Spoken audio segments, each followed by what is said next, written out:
국민의힘 유성걸 의원입니다. 기획재정위원회 소관 결산과 예비비 승인의 건에 대한 간사간 협의 내용을 말씀드리면, 정부가 제출한 결산과 예비비 지출 승인의 건은 원안대로 의결하되 의원님들의 대체 토론과 서면 질의를 중심으로 시정 요구 사항을 다음과 같이 첨부하기로 하였습니다. 먼저 기획재정부 소관 결산 및 예비비 지출 승인의 건에 대하여 주의 8건, 제도 개선 10건의 시정 요구 사항을 채택하였습니다.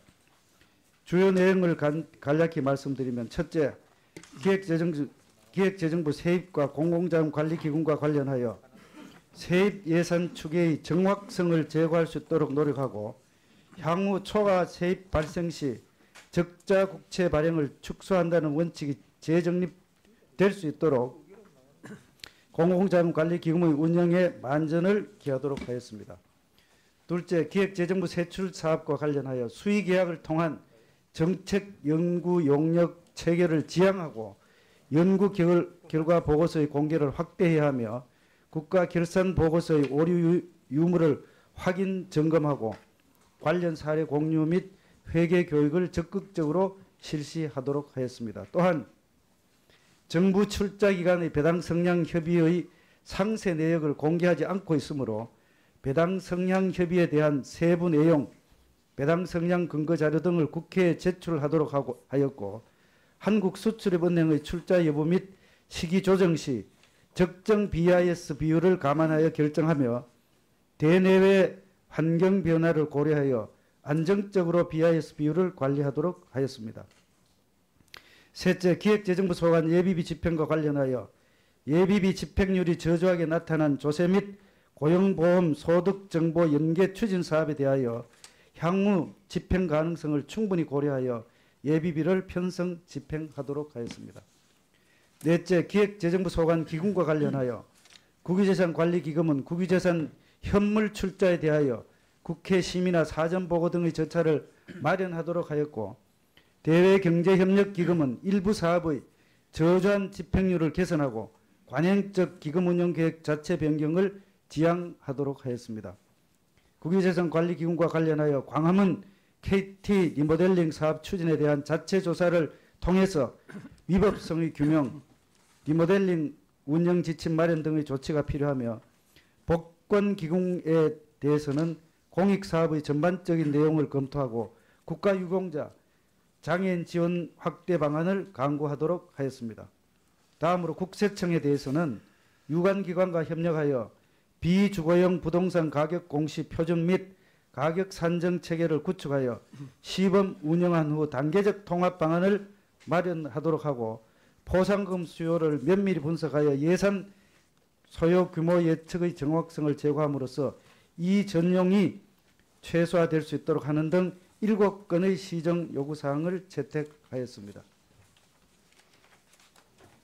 다음으로 관세청에 대해서는 여행자 휴대폰 전자신고 이용 실적 제고를 위해 실시한 전용 앱 개통 사업을 일반인 대상으로 조속히 홍보하고 신규 교육생의 고용부담금을 예산 편성 없이 전용하여 집행하지 않도록 하는 등 3건의 시정 요구사항을 채택하였습니다. 다음으로 조달청에 대해서는 조달청 보유 희소 금속의 신속한 이관을 위해 비축물자 이관 예산 및 비축 공간 마련과 관련하여 관계기관과 적극적으로 협의하며 예산 편성 시 철저히 사업계획을 수립하고 과도한 이월이 발생하지 않도록 하는 등 6건의 시정 요구사항을 채택하였습니다. 마지막으로 통계청에 대해서는 원활한 통계조사 진행을 위해서 조사원 인력계획을 체계적으로 수립하고 비대면 조사 실시를 적극적으로 확대하며 일반 용역비의 낙찰 차액을 활용하여 타 사업을 추진하지 않도록 하는 등 4건의 시정 요구사항을 채택하였습니다. 이상으로 보고를 마치며 자세한 내용은 배부해드린 자료를 참고해 주시기 바랍니다. 감사합니다. 네, 수고하셨습니다.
마스크 벗어도 됩니까? 그래 하셔도 될 것 같아요. 발언하실 때는. 하는 총장님, 오늘 저 답변을 하시면서 제가 보니까 여러 가지 말씀을 동시에 같이 이렇게 하시다 보니까 좀 오해의 소지가 있을 수 있는 그런 답변들을 사실 많이 하셨어요. 소통에 관련된 사항은 저는 하는 총장님께서 말씀 많이 해주시고 이렇게 하시는 게 좋은데 오늘 관련되는 내용들을 국감이 10월 7일 날 있습니다. 그래서 그때에 오늘 그 회의록을 한번 보시고 정리를 전부 다 하셔서 그때 종합적으로 한번 이렇게 답변을 해 주시면 좋겠다는 그런 말씀을 드립니다. 우리 다음 금통위가 언제 있죠?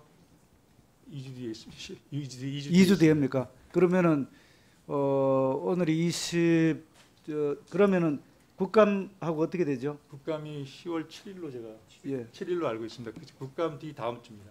예, 그러세요. 어쨌든 지금 굉장히 궁금해하는 게 결국은 우리 기준금리를 어떻게 할 건가 또 올리기는 올리는 게 거의 뭐 확실하지만 몇 퍼센트 포인트를 올릴 건가 이거고 또 미국과의 금리 역전 관련돼서 어떤 수준으로 하는 게 바람직할 건가 이런 것 같아요.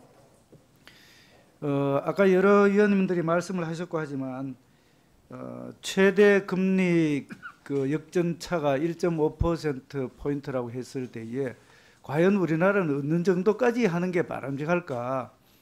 또 아까 저 총재님 이런 말씀을 하셨어요. 이 말씀은 나중에 한번 저 속기록을 확인해 보십시오. 제가 받아 적었습니다. 그대로. 하느니 그 금리를 결정할 때 기준을 금리를 결정을 할 때에 물가와 성장률 함께 보고 또 기준금리를 결정한다 이런 말씀을 하셨어요. 성장률도 같이 봅니까? 물가를 통해서 제가 알겠습니다. 그래서 오늘 제가 아까 제일 처음에 말씀을 드렸듯이 오늘 여러 가지 말씀을 함께 하시다 보니까 굉장히 좀 오해의 소지가 있는 그런 발언을 사실 많이 하셨다고 저는 생각을 합니다. 그리고 아까 이런 또 말씀을 하셨어요. 통화 스왑은 이론적으로 지금 현재는 할 필요가 없다. 이런 말씀도 하셨어요.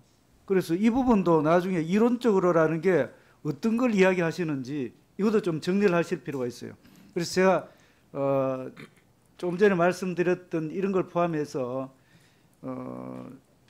어쨌든 국감 때에 준비를 전부 다 아주 해주시고 오늘 의원님들께서도 시간이 짧은 시간이기 때문에 단답형으로 말씀을 못 드리고 쭉 일괄 질의하고 일괄 답변하는 형태로 해서 여러 가지 좀 설명을 좀 뭐 충분히 한다는 차원에서 하다 보니까 여러 가지가 이렇게 됐다는 그런 생각을 드리고요. 그래서 저는 기본적으로 한은의 책무는 물가 안정입니다. 그리고 금융 관련돼서 금융 안정에 유의해야 된다기 때문에 한은의 최대 목표는 물가 안정을 위해서 신형 통화 정책을 수립하고 집행하는 겁니다. 맞죠? 네. 그럼 거기에 집중해야 된다는 것을 분명히 제가 말씀을 드리고요. 설명을 충분히 하시더라도 한은의 본분을 벗어나는 그런 형태의 답변에는 유의해 주시고 신중을 해 주십사 그런 말씀을 드립니다. 이상입니다.